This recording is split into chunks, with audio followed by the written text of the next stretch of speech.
Thomas, James, and the Red Balloon. It was summer holiday time on the island of Sodor, but not for the engines. For them, it was the busiest time of the year.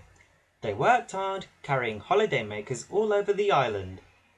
One day, the Fat Controller sent Thomas to pick up something very special from Brendam Docks. "What have you got there?" said Percy. "A balloon," replied Thomas. "A party balloon?" asked Percy excitedly. "No," said Thomas.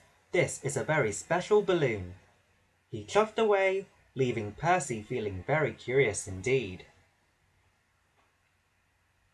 Thomas hurried along and soon arrived at an airfield. Hot air was pumped into the balloon. There was a big basket underneath, and people were climbing into it. James arrived with some coaches. "What is that?" asked James. "It's a hot air balloon," explained Thomas. "Holiday makers can ride in it." Then, as if by magic, the hot air balloon rose silently up into the sky. The engines could see the people inside looking over the edge of the basket. "What if it takes our passengers away?" huffed James. "What will happen to us then?" "I hadn't thought of that," replied Thomas. James chuffed away, and Thomas felt very worried.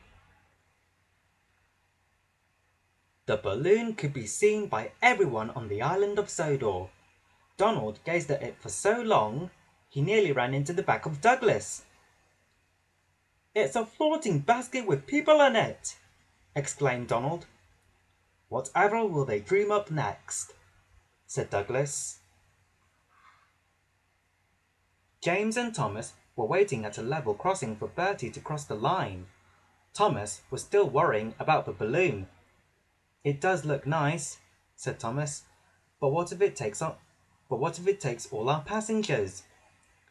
"Passengers belong on trains," said James crossly, "not in silly balloons."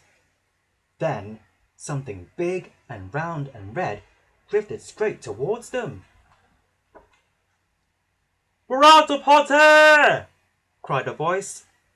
Then, crash! Bang! Wallop! The balloon landed right on top of James. He was so scared he let out a huge burst of steam. The balloon rose into the air again. "Well done, James!" called his driver. "Your hot air did the trick." James and Thomas were not pleased. "Oh no!" cried Thomas. "You saved it!" The barrier lifted and Thomas puffed crossly away. "I didn't mean to!" groaned James. "Now it's bound to take our passengers." When James arrived at the station, the Fat Controller was waiting on the platform. "Well done, James," he said. "The balloon's pilot told me that he was in trouble until you let out your burst of steam." "I wish I hadn't done it," said James sadly. "Now the passengers will ride in the balloon instead of the train." The Fat Controller laughed. "These holiday makers are coming to ride in the balloon, but they will need a ride home in a train." James was delighted. He whistled happily and went off to tell Thomas the good news. The Fat Controller was right. The engines were busier than ever. They took holiday makers to and from the airfield all day long. Thomas and Bertie sometimes raced each other to get passengers to the airfield first. And that evening, as he rested after his busy day, Thomas dreamed that he could fly too, just like the red balloon.